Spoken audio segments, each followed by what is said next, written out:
వి gold trusted gold buyers మీరు తాకట్టు పెట్టిన బంగారాన్ని విడిపించి ఈ రోజు ఉన్న మార్కెట్ ధరకు కొనబడను.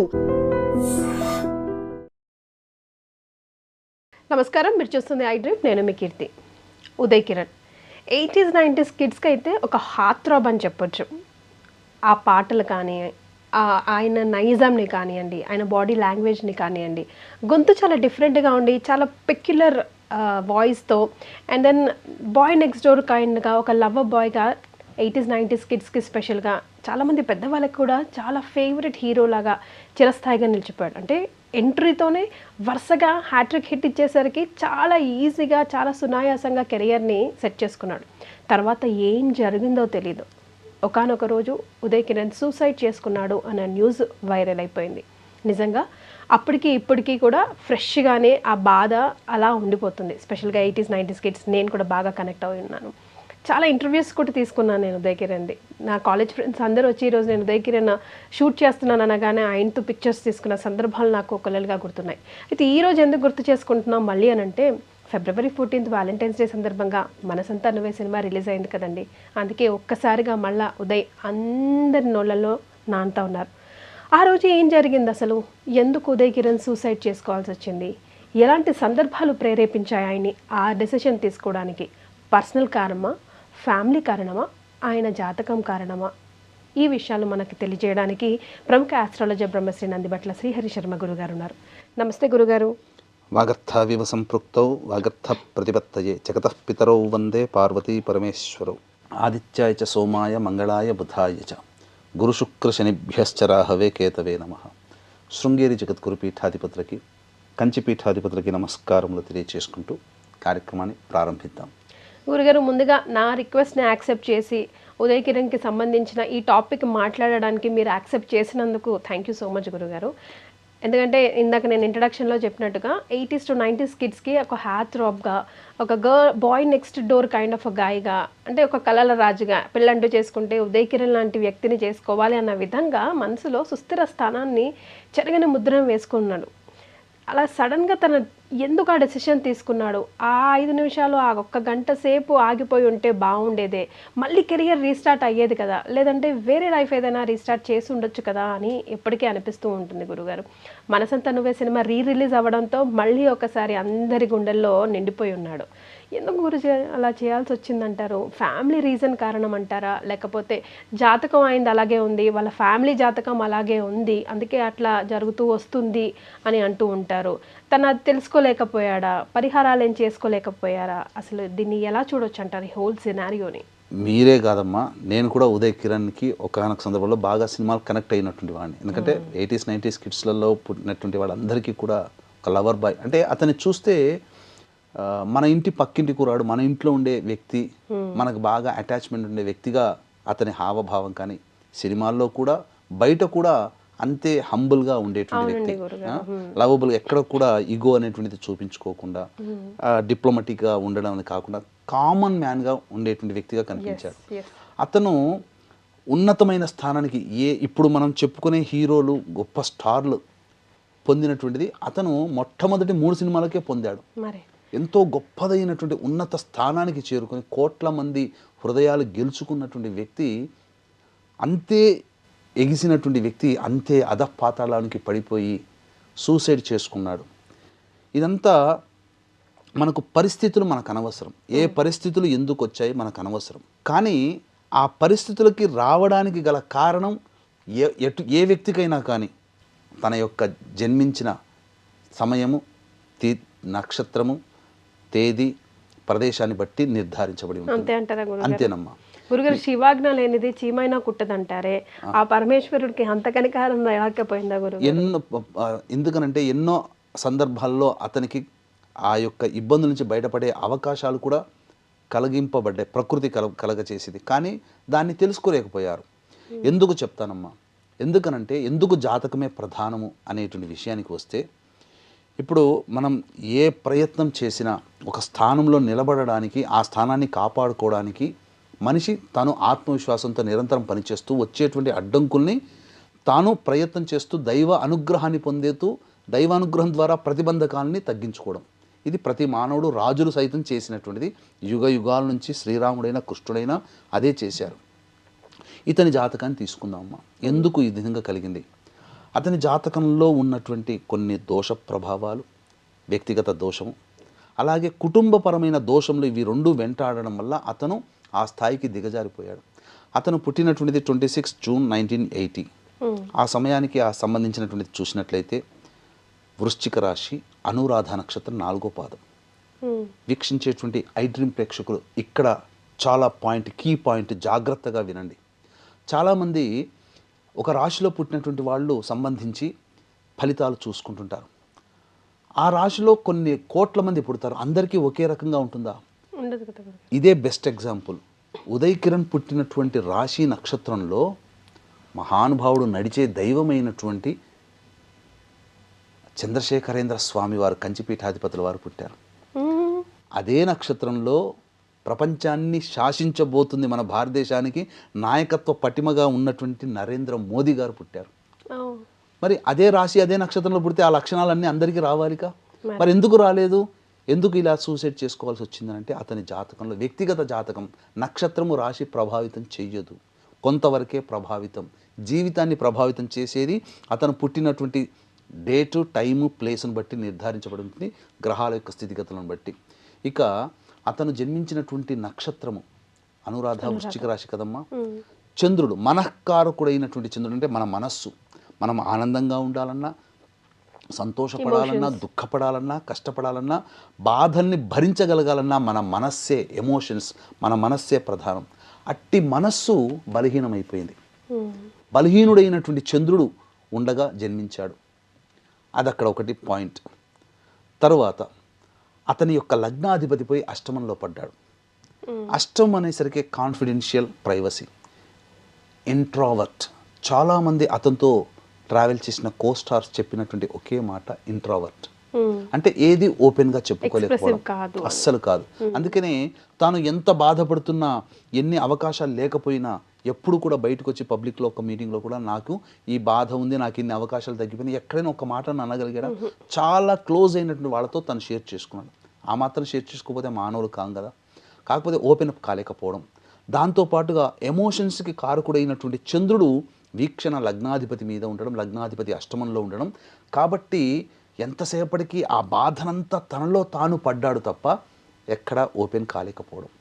అంతకు మించినటువంటిది కారకో భావనాశాయ, పితృకారకుడైనటువంటి రవి పితృస్థానంలో ఉండడం దోషం. అందుకనే అతని తండ్రి, అంటే అతను చనిపోయడానికి ముందు, ఏంటి ఉదయ్ కిరణ్ చనిపోవడానికంటే ముందు, అంటే ఆ రోజున తండ్రి చెప్పినటువంటి మాట, నాకు నా అబ్బాయికి ఏం జరిగిందో నాకేం విషయాలు తెలియవు, నాకు నా అబ్బాయికి మాట లేకుండా 6 సంవత్సరాల పాటు దూరంగా ఉంటున్నాం అనే మాట అన్నాడు. సాధారణమైనటువంటి తండ్రి ప్రేమ దక్కింది, అందుకనే ప్రోత్సహించాడు, సినిమాల్లోకి వచ్చాడు. కానీ మనమందరం పొందినటువంటి అసలైన తండ్రి ప్రేమ ఆప్యాయతని పొందలేకపోయాడు. అంతేకాకుండా పిశాచ నక్షత్రముగా సూచించబడే నక్షత్రములో పితృకారకుడైనటువంటి రవి స్థితి పొంది ఉండడం పిశాచ యోగాన్ని సూచిస్తుంది. అందువల్ల ఆ దోష ప్రభావము, ఇవి అతని వ్యక్తిగత జాతకంలో గ్లాన్స్గా మనం చెప్పగలిగేటువంటిది. కానీ కుటుంబపరమైనటువంటి దోషం అంటూ ఒకటి ఉందమ్మా. అదే పంచశాపాలు, ప్రేత దోషము అని అంటారు. ఈ పంచశాపాలు అని అంటే ఏంటి? స్త్రీ శాపము, గురుశాపము, దైవశాపము, సర్పశాపము, పితృశాపము. వీటన్నిటినీ కలిపి పంచశాపాలు లేదా ప్రేత దోషము, ప్రేత శాపము అని అంటారు. ఈ యొక్క శాప ప్రభావం అతని కుటుంబంలో ఉంది. ఇది తెలుసుకోలేకపోవడం అతని యొక్క ఇబ్బందులకి కారణమైంది. మనం ఎలా చెప్పగలం గురుగారు ఈ దోషం ఉంది అని? జాతకంలో ఉన్నప్పుడు గ్రహాల యొక్క స్థితిగతులను బట్టి చెప్పవచ్చు. కొన్ని సంబంధించినటువంటి ఇంట్లో జరిగిన ఇన్సిడెంట్స్ని బట్టి చెప్పవచ్చు. ఉదయ్ కిరణ్ జాతకం చూసామనుకోండమ్మా, అతని జాతకం పక్కకు పెట్టి కుటుంబంలో జరిగినటువంటి ఇన్సిడెంట్స్ చూద్దాం. అతని అన్న రామ్ ప్రసాద్ రాంబాబు, అతను అంటే ఉదయ్ కిరణ్ 9 ఏళ్ళు ఉన్నప్పుడు అతనికి 21 ఏళ్ళు. అతను గొప్ప మెరిట్ స్టూడెంట్, ఆల్ ఇండియాలో 13th rank medical student. Medicine చదువుతూ ఉన్నప్పుడు నాకు ఈ లోకము నాకు సరిపడదు, నేను ఈ లోకంలో ఉండే వ్యక్తిని కాను, నాకు తగ్గ ప్రపంచం ఇది కాదు అని చెప్పి అతనేదో బాధలు పడ్డాడు చదివే సమయంలో, సూసైడ్ చేసుకున్నాడు. అప్పుడే దానికి పరిహారం చేసుకుని ఉండాల్సిందే. చేసుకోలేకపోవడం వల్ల, అంటే ఒక దుర్మరణం, కుటుంబంలో కలిగినటువంటి దుర్మరణం మారుబలిని కోరుకుంటుంది. అందుకని వీక్షించేటువంటి ఐ డ్రీమ్ ప్రేక్షకులు ఎప్పుడు కూడా మీ కుటుంబంలో దుర్మరణం జరిగిందా, ఎప్పుడు అలసత్వం చేయకండి, దానికి తగ్గ పరిహారం చేసుకోండి. పరిహారం చేసుకుంటే తప్పించొచ్చా గురుగారు? తప్పించవచ్చమ్మా. ఆ పరిహారం చేసుకోలేని కారణం చేత తనని ఎంతో ప్రేమించే అమ్మగారు తన ఉన్నతమైన స్థానాన్ని పూర్తిగా చూడకుండా 2006లో తీర్థయాత్రలో నీటిలో పడి మరణించడం జరిగింది. 2 రకాల మరణాలు జరిగాయి. ఆ తదనంతరం ఒక్క దుర్మరణం, ఆ దోషము కుటుంబాన్ని వెంటాడుతున్నది. ఆ దోషానికి పరిహారం చేసుకోలేని కారణం చేత ఎంతటి ఉన్నతమైన స్థానానికి చెందిన వాడైనా కానీ అవకాశాలు లేకుండా పోయి, కేవలం సినిమా రంగమనే కదమ్మా, ఏ రంగంలో ఉన్న వాళ్ళకైనా కానీ గొప్పగా కోట్లు సంపాదించిన వాళ్ళు ఈ యొక్క పంచశాపాలు లేదా ప్రేత దోషము ఉన్నటువంటి కుటుంబాలలో కోట్లు సంపాదించిన వాళ్ళు తిరిగి నేల మీదకి వచ్చేస్తారు, నేలమట్టం అయిపోతారు. అంటే నేల మీదకి వచ్చి సాధారణమైన ఫ్లైట్లలో తిరిగిన వాళ్ళు సైకిల్ మీద తిరుగుతారు. ఇది అంటే ఒక మారుబలిని కోరుకుంటుంది అని చెప్పడానికి ఇంకొక బెస్ట్ ఎగ్జాంపుల్ నందమూరి తారక రామారావు గారి ఫ్యామిలీ. నాన్నగారు కారు యాక్సిడెంట్లో పోయారు, కొడుకు రామకృష్ణ చిన్న వయసు 17 ఏళ్ల లోపల పోయాడు. ఈ దోషము నివారణ చేసుకోని కారణం చేత వెంటబడి ఆ దోషము భార్య అయినటువంటి బసవతారకం గారి క్యాన్సర్తో మరణించారు. అలాగే హరికృష్ణ కొడుకు, కూతురు ఉమామహేశ్వరి, పెద్ద కొడుకు కూతురు అంటే ఎన్టీ రామారావు గారి మనవరాలు, ఇలా ఏ సంబంధించి చూసుకున్నా మనకు అత్యంత ఇష్టమైనటువంటి జూనియర్ ఎన్టీఆర్ కూడా మరణం అంచుల దాకా వెళ్ళి బయటికి వచ్చారు. అంటే ఆ ఫ్యామిలీలో కూడా దుర్మరణాలు ఉన్నటువంటి కారణం చేత ఏదో ఒక సందర్భంలో ఇబ్బందులు గురవుతుంది. ఏదో ఒక తరంలో మనకు బాగా తెలిసినటువంటిది విజయ్ యాంటోనీ బిచ్చగాడు హీరో. అతని జీవితంలో కూడా తండ్రి తాను 9వ తరగతి చదువుతున్నప్పుడు విజయ్ యాంటోనీ తండ్రి చనిపోయాడు సూసైడ్ చేసుకొని. అదే టెండెన్సీ మళ్ళీ తన కూతురికి దక్కింది. విజయ్ యాంటోనీ కూతురు ఇంటర్మీడియట్ చదువుతున్నప్పుడు సూసైడ్ చేసుకుంది. అంటే ఒక తరంలో ఏర్పడిన దోషము పరిహారం చేసుకోలేకపోతే మారుబలిని కోరుకుంటుంది. ఎలాంటి స్థితులు కేవలం దోషమనే కాదని, ఎందుకనంటే 2009 సంవత్సరంలో నా యొక్క ప్రసార మాధ్యమంగా ప్రస్థానం ప్రారంభమైంది. శాటిలైట్ ఛానల్స్లో వీటన్నిటిలో నా దగ్గరికి అపాయింట్మెంట్ వచ్చినటువంటి వాళ్ళందరి జాతకాలని నేను పరిశీలన చేసి తగు పరిహారాలు చేయించేవాడిని. దగ్గరుండి చేయించినటువంటి కారణం చేత చాలామంది సక్సెస్ రేట్లో వెళ్ళారు, కొంతమంది మాత్రం సక్సెస్లో కాలేదు, విజయం కాలేదు. ఎందుకు, నా లోపం ఏమైనా ఉందా, నేనేమైనా తప్పు చేశానా అని వెతుకుతున్నప్పుడు నాకు అంతు చిక్కలే. నాకు తెలిసిన జ్ఞానం నాకు అంతవరకు, తెలియంది ఎంతో ఉందని చెప్పి చాలామంది గురువుల్ని అడగడం జరిగింది. ఎందుకంటే మనం ఏది పర్ఫెక్ట్ కాదాం, ఇప్పటికీ పర్ఫెక్ట్ కాదు. తెలియంది ఇంకా ఏదో ఉంది, తెలిసింది చుక్కంతా, తెలియంది సముద్రం అంతా. కాబట్టి ఆ తెలుసుకునే క్రమంలో తెలుసుకున్నటువంటిది ఏంటనంటే, ఈ యొక్క పంచశాపాలు ఉన్నటువంటి కుటుంబాలలో మీరు ఎన్ని పూజలు చేసినా, ఎన్ని ప్రయత్నాలు చేసినా అన్ని అవకాశాలు దగ్గర దాకా వచ్చి వెనక్కి వెళ్ళిపోతాయి. ఈ పంచశాపాలు ఎలా ఏర్పడతాయి అనేది తెలుసుకోవడం. ఇక 2013 నుంచి మన పీఠం ఆధ్వర్యంలో ప్రతి నెల ఈ పంచశాప నివృత్తి పూజలు, హోమాలు అనేటువంటివి చేయించడం జరుగుతుంది. అలాగే ఈ సంవత్సరం మార్చి 17వ తారీఖు రోజున ప్రేత చతుర్దశి అని అంటారు. ఆ సందర్భంగా శివాలయంలో ఈ యొక్క దోష నివారణ జరిపించినటువంటి వాళ్ళకి ఈశ్వరానుగ్రహం వల్ల కుటుంబంలో దుర్మరణం పాలైన వాళ్ళ ఆత్మ మోక్షాన్ని పొందడం, వాళ్ళ యొక్క దోషాలు, ఈ 5 రకాల శాపాలు తొలగిపోవడం అనేటువంటిది జరుగుతుంది. అందుకనే ఈ మార్చి 17వ తారీఖు రోజున మన పీఠం ఆధ్వర్యంలో జరపడం జరుగుతుంది. రాదలిచిన వాళ్ళు గోత్రనామాలు 15వ తారీఖు లోపల నమోదు చేసుకోవచ్చు. రాలేని వాళ్ళకి బ్రాహ్మణుని కర్తగా పెట్టి చేయించడం జరుగుతుంది. ఇక ఎలా తెలుస్తుంది అనేటువంటి ఈ పంచశాపాలు ఉన్నాయి ఎలా అంటే, తండ్రి లేదా భర్త వైపు 6 తరాలు, తల్లి లేదా భార్య వైపు 3 తరాల్లో దుర్మరణాలు అంటే road accident, fire accident, suicide attempt, నదిలో బావిలో పడి చనిపోవడం, ఇంట్లోంచి వెళ్ళిపోవడం, లివర్ ఫెయిల్యూర్, కిడ్నీ ఫెయిల్యూర్, క్యాన్సర్తో చనిపోవడం, 60 సంవత్సరాల లోపల కుటుంబ సభ్యులు ఏ విధంగానైనా చనిపోయినా, కరోనాలో చనిపోయినా, కాలసర్పదోషంలో జన్మించిన, పిల్లిని చంపిన, స్త్రీ హత్య, గోహత్య, బ్రాహ్మణ హత్య చేసిన, ఇవన్నీ కుటుంబంలో ఈ పంచశాప ప్రభావాలు ఉంటాయి. కేవలం కుటుంబం అన్నప్పుడు నేను, నా తండ్రి, నా తాత అనేది కాకుండా నేను, నా అన్నదమ్ములు, నా తండ్రితో పాటు పెద్దనాన్న, పిన్నాన్న తరం, అలాగే తాతయ్య, పెద్ద తాతయ్య, చిన్న తాతయ్య, ముత్తాతలు, ఇట్లా ఈ తరంలో కూడా చూసుకోవాలి, మొత్తం చూసుకోవాలమ్మా. అంటే ఒక్క మాటలో చెప్పాలంటే, మన కుటుంబంలో ఎవరైనా మరణిస్తే మైల పడతాం కదమ్మా, ఆ మైల పట్టే బంధుత్వం ఉన్నంత వరకు అందులో ఏవి దుర్మరణాలు ఇంతకుముందు చెప్పినటువంటివి జరిగితే వాళ్ళందరూ కూడా ఆ దోషం ఆ కుటుంబంలో, మా కుటుంబంలో జరగలేదు, మా బాబాయిల కుటుంబం, మా పెదనాన్నల కుటుంబం, మా బాబాయిల పిల్లల కుటుంబంలో జరిగింది, మనకు రాదనుకోకుండా అది ఎక్కడో పడుతుంది, మళ్ళీ మన తర్వాత తరానికి వస్తుంది. ఎందుకంటే ఒక అపాయింట్మెంట్ కోసం వచ్చినటువంటి వాళ్ళు బాధపడుతూ వచ్చారు. ఈ యొక్క పంచశాపాలు తెలుసుకొని, మనం చెప్పిన విషయాన్ని తెలుసుకొని మన దగ్గరకు వచ్చినప్పుడు, మా అమ్మాయి సూసైడ్ చేసుకుందండి, బాధపడ్డాము, చాలా ఇబ్బందులు పడ్డాము. కానీ 5 ఏళ్ల తర్వాత మా రెండో అమ్మాయి కూడా వివాహం కాదు, సూసైడ్ చేసుకుంది, చెప్పా పెట్టకుండా చేసుకుంది. మా గతి ఏంటి ఇప్పుడు? మమ్మల్ని ఎవరు కాపాడుతారు, మమ్మల్ని ఎవరు చూస్తారు? అలా కుటుంబము నిర్వంశం అయిపోతుంది. మన దేశాన్ని పరిపాలించినటువంటి నెహ్రూ కుటుంబాన్ని చూసుకోండి, నెహ్రూ అంతటితో ఆగిపోయింది. నెహ్రూ తర్వాత వచ్చినటువంటి ఇందిరాగాంధీ, ఆమె డైనాసిటీ, రాహుల్ గాంధీ, సంజయ్ గాంధీ, రాజీవ్ గాంధీ, ఆ తర్వాత రాహుల్ గాంధీ వివాహం చేసుకోలేదు. ఇక తర్వాత గాంధీ వంశం ఎక్కడుంది ఇంకా? కాబట్టి ఇవన్నీ వాళ్ళందరూ కూడా ఇందిరాగాంధీ కానీ, నెహ్రూ కానీ, సంజయ్ గాంధీ కానీ, రాహుల్ గాంధీ కానీ, వీళ్ళందరూ కూడా దుర్మరణాలేగా. కాబట్టి చూడండి, ఈ కాన్సిక్వెన్సెస్ చూడండి ఇవన్నీ కూడా. కాబట్టి కేవలం ఇటువంటి కనిపించేటువంటి లక్షణాలే కాకుండా కొన్ని లక్షణాలు అనేటువంటివి మనం కుటుంబంలో కనుక చూసుకుంటే వాటిని బట్టి కూడాను మనం గమనించవచ్చు.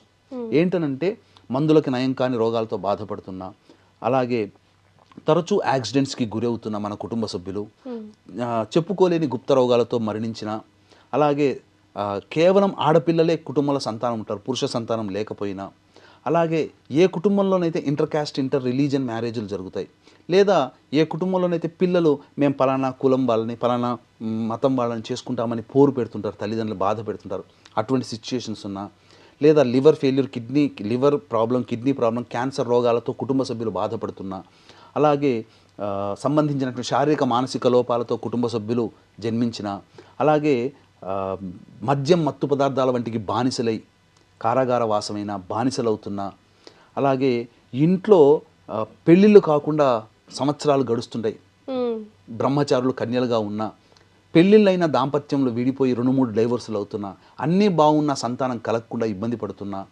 లేదా సంపాదించిన సొమ్మంతా ఒక అనాలోచిత నిర్ణయంతో పూర్తిగా పోగొట్టుకొని బికారులు అయిపోయినా, లేదా అన్ని అవకాశాలు దగ్గర దాకా వచ్చి వెనక్కి వెళ్ళిపోతున్నా, మీతో పాటు అంటే వీక్షించేటువంటి ఐ డ్రీమ్ ప్రేక్షకుల్లో మీతో పాటు వివాహమైన కుటుంబాలు, కొన్ని కుటుంబాలు చాలా పైకి వస్తాయి, కొన్ని కుటుంబాలు ఎక్కడ వేసిన గొంగడ అక్కడ ఎదుగుదల బొదుగుదల ఉండదు, ఎక్కడ ప్రారంభించామో అలాగే ఉంటుంది. కానీ మనతో పాటు వాళ్ళ అయినర్లు కోటీశ్వరులు అవుతారు. అటువంటి కుటుంబాలలో, అలాగే ఏ జన్మలో ఏ పాపం చేసినరా నరకయాతన అనుభవిస్తున్నామని చెప్పి బాధపడుతుంటుంటారు చాలామంది, అటువంటి కుటుంబాలలో. అంతేకాకుండా ఇంకా చెప్పాలి అని అంటే, మేము తిరగని చెట్టంటూ లేదు, మొక్కని దైవం అంటూ లేదు, పుట్టంటూ లేదని చెప్పి, దేవుడు లేడని చెప్పి ఇంట్లో ఉన్న దేవుడి ఫోటోలు గిరాటేసేస్తారు. అటువంటి సిచ్యుయేషన్స్ కలిగిన కుటుంబాల్లో ఖచ్చితంగా ఈ యొక్క పంచశాప ప్రభావాలు అనేటువంటివి ఉంటాయి. ఈ యొక్క దోషము కేవలం పిండ ప్రదానంతో కాదమ్మా, దీనికి ఒక విధానమైన ప్రక్రియ ఉంటుంది. ఆ విధానమైన ప్రక్రియని మనం చేయగలగాలి, నిపుణుల పర్యవేక్షణలో జరగాలి. ఇప్పుడు చాలామంది చేసేటువంటి తప్పేంటంటే, ఈ యొక్క సంబంధించినటువంటి గూగుల్లో వెతుక్కొని ఎక్కడ చేస్తారని చెప్పి వెళ్ళిపోతారు. ఫోన్లో మాట్లాడేవాడు ఒకడు, డబ్బులు వేయించుకునేవాడు ఒకడు, తర్వాత ఈ యొక్క పూజ చేయించేవాడు ఒకడు. మాట్లాడేవాడికి పూజ చేసేవాడికి అది సంబంధం ఉండదు. పైగా చేయించేవాడికి ఒక టార్గెట్ ఉంది, రోజుకి ఇన్ని పూజలు చేస్తే నాకు ఇన్ని డబ్బులు వస్తాయి. అందుకని వచ్చిన వాళ్ళకి తూతూ మంత్రంగా పురాణోక్తంగా షార్ట్కట్లో చేసి పంపిస్తారు. అందుకని దీన్ని దృష్టిలో పెట్టుకుని 2013 నుంచి ప్రతి నెల ఒక మంచి పుణ్యతిథి రోజున మన పీఠం ఆధ్వర్యంలో పితృదోషాలు ఎల్లప్పుడూ జరుగుతూనే ఉంటుంటాయి. అంతే ఇక్కడ కొన్ని లక్షణాలు, ఇంకొకటి కుటుంబంలో ఇంట్లో ఉన్నటువంటి పరిసర ప్రాంతాల్లో ఉండే లక్షణాలను బట్టి కూడాను ఈ దోషం ఉందని తెలుసుకోవచ్చు. అంటే ఇల్లు ఎంత చక్కగా పకడ్బందీగా కట్టుకున్న క్రాక్స్ వచ్చి డిస్టర్బ్ అవుతున్నా, గోడలకి పగుళ్ళు వచ్చినా, నల్లాలు కొత్తవి ఎన్ని మార్చినా వారం బాగుంటాయి, మళ్ళీ తర్వాత తెలియకుండానే బొట్టుగా నీరు కారుతున్నా, జిల్ల పురుగులు బొద్దింకలు అన్నింట్లో ఉంటాయి. కానీ ఎక్కువగా అసలు పొద్దున లేచి వంటగది తెరవగానే మొత్తం ఇక జిల్ల పురుగులు బుర్రని తిరుగుతూనే ఉంటుంటాయి. అటువంటి ఎక్కువగా ఉన్న కుటుంబాలలో, అలాగే పెద్దవాళ్ళు తరచూ కలలో కనిపిస్తూ ఉన్నా, అలాగే సంబంధించినటువంటి తాను కారాగార వాసమైనట్టు రాజదండన జరిగినట్టు కళ్ళలోకి వస్తున్నా, ఇవన్నీ కూడా పంచశాపాల యొక్క ప్రభావానికి గురవుతారు. కాబట్టి వీక్షించేటువంటి ఐ డ్రీమ్ ప్రేక్షకులారా, ఎప్పుడు కూడా మంచి ఉన్న చోట చెడు ఉంటుంది, క్వాలిటీ ఉన్న చోట నకిలీ కూడా ఉంటుంది. నకిలీ వస్తువుల్ని మీరు నమ్మకండి. కాబట్టి సశాస్త్రీయంగా ప్రేక్షకులకు అందరికీ తెలుసు, ఈ పంచశాపాల నివృత్తికి ఎప్పుడు కూడా సశాస్త్రీయంగా మన పీఠమాధుర్యంలో జరుగుతుంది. చక్కగా మీకు నచ్చితే ఇంకెక్కడైనా చేయించుకోవచ్చు. కానీ ఈ పరిహారం చేసుకోలేకపోతే ఇంతకుముందు చెప్పినటువంటి విధంగా డిస్టర్బ్ అయ్యే ఫ్యామిలీలు చాలా ఉంటాయి. ఎందుకు డిస్టర్బ్ అవుతాయండి? మేము ఎన్నో పూజలు చేసాము, అసలు ఏ పూజ ఫలితం దక్కలేదంటే, పూజలు చేసిన ఫలితం ఖచ్చితంగా ఉంటుంది, కానీ ఇంట్లో తిష్ట వేసిన ఈ పంచశాపాలు ఉన్నప్పుడు మనం చేసిన పూజా ఫలితం అనేది కంటికి కనిపించదు. ఎప్పుడైతే మనం ఈ దోష నివారణ జరిపించుకుంటామో తిష్ట వేసిన దోషాలు తొలగిపోయి మనం అప్పటి వరకు చేసినటువంటి ఏ సంకల్పం నెరవేరాలని చెప్పి ఆ సంకల్పం నెరవేరడం కోసం పూజలు చేస్తామో ఆ పూజలన్నీ ఫలిస్తాయి. అందుకనే ఈ పంచశాపాలు నివృత్తి అయిన తర్వాత మన పనులన్నీ చకచక అయిపోతుంటాయి. ఈ దోష నివారణ జరిపించుకున్నందువల్ల అవుతున్నాయని అనుకుంటుంటారు, కానీ మన సంకల్పం నెరవేరడం కోసం ఇంతకుముందు చేసిన పూజ ఫలితం అది మనకు అనుభవంలోకి వస్తుందని తెలుసుకోలేరు. ఇక్కడ జరిగింది కేవలం దోష నివారణ, కానీ మీ సంకల్పం కోసం మీరు చేసుకున్న పూజల ఫలితం ఈ దోష నివారణ జరగగానే ఆ అందుబాటులోకి వచ్చి మన ఫలితాన్ని మనకు కలగచేస్తాయి. ఇది ఇందులో ఉన్నటువంటి సీక్రెట్స్. ఎందుకు ఇవి చెయ్యాలి అని అంటే దుర్మరణం పాలైన వాళ్ళ ఆత్మ అంటే 60 సంవత్సరాల లోపల ఎలాగైనా చనిపోయినా దుర్మరణమే. అంటే దుర్మరణం పాలైన వాళ్ళ ఆత్మ మోక్షాన్ని పొందకుండా అంతరిక్షంలో అక్కడ స్ట్రక్అప్ అయిపోతుంది. అది ఎంత బాధపడుతుందనంటే ఒక అమ్మాయి డెలివరీ అయితే ఎంత బాధపడుతుందో అంతకి 1000 రెట్ల బాధని మోక్షాన్ని పొందనటువంటి ఆత్మ నరకయాతన అనుభవిస్తుంది. కాబట్టి దాన్ని తప్పించే బాధ్యత వారసులు, ఆ కుటుంబంలో పుట్టినటువంటి వారసులకి. కాబట్టి మనకు అనారోగ్యం వస్తే తలకాయ నొప్పి లేస్తే డాక్టర్ మన సైట్ ప్రాబ్లం అని చెప్పి మనం కళ్ళ డాక్టర్ దగ్గరికి పోతాం. డాక్టర్ కడుపు నొప్పి కంటిన్యూస్గా మనం చేసిన వైద్యం తీసుకుంటాము, తగ్గకపోతే డాక్టర్ దగ్గరికి పోతాం, నివారణ అవుతుంది. మనం నిజంగా ప్రయత్నం చేస్తున్నాం, మన ప్రయత్నాలు అన్నీ నోటిదాకా వచ్చి వెనక్కి వెళ్ళిపోతున్నా, ఏ ప్రయత్నంలో సక్సెస్ లేకపోయినా తరచూ ఆస్తి గొడవలు, కోర్టు చుట్టూ తిరగాల్సి వచ్చినటువంటి సంబంధాల్లో ఇవన్నీ కూడా మంచి జ్యోతిష పండితుని సూచించుకుంటే వాళ్ళు ఈ ప్రయత్నం చేసుకోండి, నివారణ చేసుకోండి అని చెప్తారు. అది ఆ పితృదేవతలు మనకు నాక్ చేస్తున్నట్టు లెక్క. మనకు డైరెక్ట్గా కాంటాక్ట్ కాలేక మనకు కష్టాలు కలిగించి ఆ కష్టాల రూపంలో మనకు తెలియజేస్తున్నారు. ఎందుకు వచ్చే కష్టాలని చెప్పి జాతకం ద్వారా తెలుసుకొని దానికి పరిహారం ఈ విధంగా చేసుకోవడం వల్ల ఆత్మ మోక్షాన్ని పొందుతూ నాకింతటి బాధ నుంచి విముక్తి కలిగించిన మీకు శుభం కలుగుగాక అని చెప్పి ఆశీర్వదిస్తుంది. చాలమ్మా, ఒక రకంగా ఈ యొక్క పంచశాపాలు ఉండడం వల్ల దోషం అనుకుంటామో, కానీ నా అభిప్రాయం ప్రకారం అది యోగమే. ఎందుకంటే మన పితృదేవతలు మన కుటుంబంలో మరణించిన వాళ్ళు మనల్ని కోరుకున్నారు చేయమని. ఎంత భాగ్యం ఉంటే ఆ యోగం మనకు కలుగుతుంది. మనము చేయడం ద్వారా సాధారణంగా మనతో పుట్టినటువంటి వాళ్ళకంటే కూడా ఉన్నతమైన స్థానంలోకి చేరుకుంటాం. ఇది ఉన్నతమైనటువంటి జీవితం చేరుకోవడమే కాకుండా తరతరాలు ముందడుగేసేలా చేస్తాం. మళ్ళీ ఇటువంటి దుర్మరణం జరగదు. అదే ఉదయ్ కిరణ్ నాన్న కొడుకు, పెద్ద కొడుకు చనిపోయినప్పుడు పరిహారం చేసుకొని ఉంటే తన భార్య మరణించేది కాదు. ఎంతో పేరు ప్రఖ్యాతులు పొందిన తన చిన్న కొడుకైన ఉదయ్ కిరణ్ కూడా మరణించేవాడు కాదు. ఎన్టీఆర్ కుటుంబంలో అలాగే జరిగింది. ప్రతి కుటుంబంలో ఒక దుర్మరణం జరిగిందంటే మళ్ళీ మారుబల్లి జరుగుతుంది. ఖచ్చితంగా రాసి పెట్టుకోండి, చూసుకోండి. ఎవరైనా యాక్సిడెంట్లో మరణించినా, సూసైడ్ చేసుకున్నా ఖచ్చితంగా ఆ ప్రభావం మళ్ళీ ఇంకొక తరంలో పడుతుంది. సో ఈ వీడియో పంచశాపాలకి సంబంధించి ఎవరి భయభ్రాంతులకు గురి చేయడానికైతే కాదండి. అంటే ఫర్ ఎగ్జాంపుల్గా కూడా తీసుకొని గురుగారు చాలా క్రిస్టల్ క్లియర్గా ఎక్స్ప్లెయిన్ చేస్తున్నారు. అంటే తెలియాలి, తెలిస్తే అయినా ముందడుగు వేసి ఓహో ఇలా పరిహారాలు చేసుకోవచ్చునా అని మీరు ఒక 1000 మంది చూస్తే అందులో ఒక 500 మందికైనా ఉపయోగపడుతుందేమో అని ఒక చిన్ని ఆశ. ఎందుకంటే లైఫ్ ఈజ్ బ్యూటిఫుల్ అండి. చిన్ని ప్రాణం, హ్యాపీగా పరిహారాలు ఎన్నో మన హిందూ ధర్మం మనకి సూచించజేసింది. మనం తెలుసుకోవడమే లేట్ అయ్యాయి, అంతే కదా గురుగారు? గురుగారు ఆధ్వర్యంలో ప్రతి వారం ఆర్ ప్రతి నెల కూడా పంచశాపాలకు సంబంధించి ముఖ్యంగా పరిహారాల పూజలు జరుగుతూ ఉంటాయి. కింద స్క్రోల్ అవుతున్న నంబర్కి కావాల్సిన వాళ్ళు సంప్రదించండి. చాలా సంతోషం గురుగారు, చాలా విలువైన సమాచారం ఐడ్రీమ్ ప్రేక్షకుల కోసం తెలియజేశారు. ధన్యవాదాలు. సర్వం Shri Umamaheshwara పరబ్రహ్మార్పణమస్తు. And for more videos, please subscribe to iDream. Please subscribe to iDream. Please subscribe iDream. And please subscribe to iDream. For more videos, subscribe to iDream. please like, share and subscribe to the channel. Congratulations, iDream. Subscribe to iDream. Subscribe to iDream. So subscribe to iDream Media. iDream ki iDream team andarki huge congratulations. Please subscribe iDream Media. Please subscribe to iDream. Subscribe iDream. Please subscribe to iDream. iDream అంటే నా కళల channel subscribe చేసుకున్న నోరు తిరుగుతలేదు, మీరైతే గంట గుర్తు కొట్టండి. For more such videos, please subscribe to iDream. Subscribe to iDream. Please subscribe to iDream. Please subscribe iDream Media. Please do subscribe to iDream. Please subscribe to iDream Media. For best entertainment and information, please subscribe iDream. And don't forget to subscribe to iDream.